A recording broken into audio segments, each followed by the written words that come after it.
3000 கொடுத்து வந்து பார்த்தீங்கன்னா, 6 மேட்ச் வந்து பார்த்தீங்கன்னா போனேன். நான் தான் வந்து பேட் ஃபர்ஸ்ட்டு. ஸோ வந்து பிளேயர் வேறு வந்து பார்த்தீங்கன்னா புதுசு. இவன் வேறு வந்து பார்த்தீங்கன்னா லெஃப்ட் ஹேண்டரு தெரியாமல் வேறு வந்து இவனை வச்சுவிட்டேன். சரி என்ன பண்ண போகிறேன்னு வேறு தெரில. அடித்தா வந்து பார்த்தீங்கன்னா 6 அடிச்சாச்சு. எப்படின்னாங்கன்னா லெஃப்ட் ஹேண்ட்லேயே அடிப்போண்டா அப்படின்னு சொல்லிட்டு பார்த்தீங்கன்னா இன்னொருத்தன் வந்து அடித்தான். எல்லாத்தையும் வந்து பார்த்தீங்கன்னா எப்படியோ அடிச்சிட்டோம்.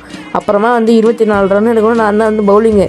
சரி ஓகே அப்படியே சமாளிச்சிடலாம் அப்படின்னு சொல்லிட்டு வந்து இம்ரான்னு ஒரு புது பிளேயரு பவுலிங் வேறு சரின்னு சொல்லிட்டு வந்து பார்த்திங்கன்னா கொடுத்து பையன் வந்து எப்படி போட போகிறான்னு வேறு தெரியலை. புது பிளேயர் வேறு பையன் வந்து பார்த்திங்கன்னா அடிச்சிட்டேன். ஆனால் 6 எல்லாம் கிடையாது, நார்மலாக தான் வந்து பார்த்திங்கன்னா அடித்தான். அப்புறம் நானும் வந்து பவுலிங் போட்டே இருந்தேன். அவனும் பார்த்திங்கன்னா அடிச்சுட்டே இருந்தான். அப்புறம் 23 மேட்ச் ட்ரா. ஹை ஸ்கோர் இருக்கிறவங்க வின்னு.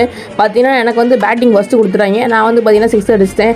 சரி அவன் என்ன பண்ண போகிறான் அப்படின்னு வந்து பார்த்திங்கன்னா நானும் நினச்சேன். பார்த்திங்கன்னா அவனும் 6 அடிச்சிட்டான். திரும்ப 29 மேட்ச் ட்ரா. ஹை ஸ்கோர் இருக்கிறவங்க வின்னு. நான் வந்து பார்த்திங்கன்னா திரும்ப வந்து பேட்டிங்கு 6 அடித்தேன். அப்புறமா ஏதோ ஒரு இதில் நோ பால் போட்டேன்.